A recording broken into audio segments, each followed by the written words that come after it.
कर्म क्या है कि निष्कपट निस्वार्थ भाव से, ठीक है, नौकरी करते हैं तो वहाँ स्वार्थपरता होती है कि मुझे इतनी सैलरी चाहिए, हम लोग पहले एग्रीमेंट कर लेते हैं, बॉस ने ही बता दिया है ना। छोटी से छोटी नौकरी के लिए भी हम जाते हैं तो क्या बोलते हैं, आप कितनी सैलरी देंगे, तो उन्होंने पूछा कि आप कितनी सैलरी लोगे।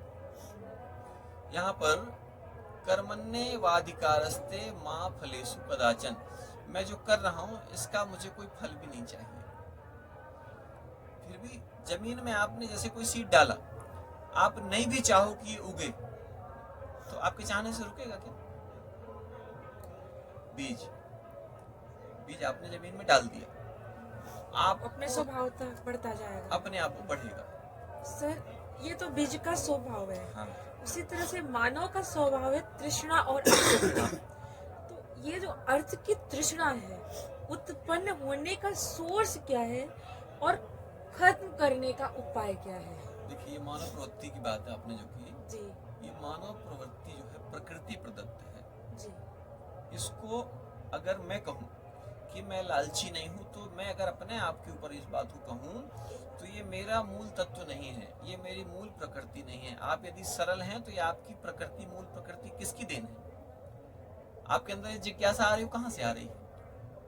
मेरी बिहेवियर से, मेरे प्रकृति, ऑब्वियसली मेरे संस्कारों से, मेरे जन्मों के संस्कारों से ये हो सकता है। मतलब इसको हम ये सीधा सीधा कह सकते हैं कि प्रकृति प्रदत्त है। जी। ठीक है, तो प्रकृति प्रदत्त चीज पर लोग बाबा जी बनना चाहते हैं, लोग कलेक्टर बनना चाहते हैं, ठीक है। इसके बाद भी आपके साथ बहुत सारे स्टूडेंट्स होंगे जिनने जो चाहा वो पा भी लिया, जिनने जो चाहा वो नहीं भी प्राप्त हुआ, ठीक है। तो इसको आपको इसको स्वीकार करना पड़ेगा, इसको समझना पड़ेगा कि सबसे पहले जो मैं चाह रहा हूं उसका भी उसमें एक वो स्टैंप लगना पड़ेगा। हाँ, हम अपने रास्ते पर चलें। जैसे आप कहीं जा रहे हैं, कहीं भी आप जा रहे हैं, आपने अपना लक्ष्य तय किया।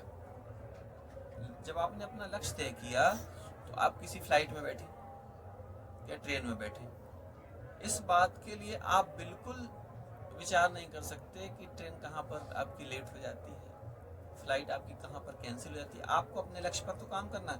यदि आपकी फ्लाइट भी कैंसिल हो जाती है, आपकी ट्रेन भी यदि कैंसिल हो जाती है, लेट हो जाती है, तो भी आपका टारगेट रहना चाहिए अपने लक्ष्य पर। जिसका टारगेट अपने लक्ष्य पर रहेगा, और मूल क्या है, परमात्मा की प्राप्ति। और लोभ कैसे खत्म करें, है ना, लोभ आप नहीं खत्म कर सकते। सिर्फ लोभ ही क्यों महाराज, विकार तो और भी कई सारे, अहंकार है, काम, क्रोध, मद, लोभ, ये चार चीजों को जो विशेष रूप से रखा गया है ना, ये आहार, निद्रा, भय, मैथुन, ये प्रकृति प्रदत्त हमारे धर्म ग्रंथों में बताए गए हैं।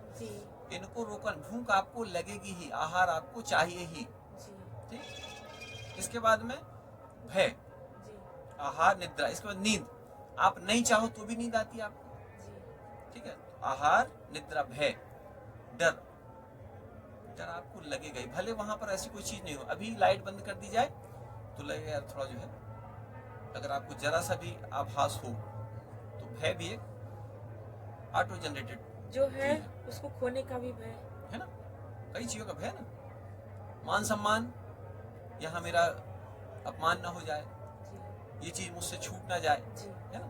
तो आहार पहला हो गया, भूख लगी। गौ माता की जय।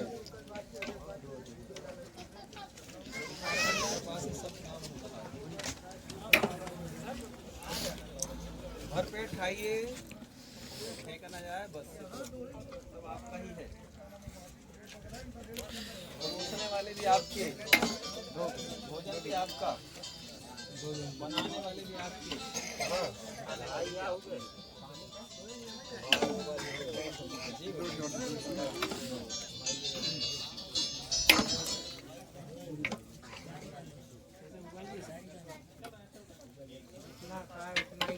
बोले गौ माता की जय हो। सब लोग आनंद से प्रसाद पा रहे हैं, सबका आनंद जी भगवान जी।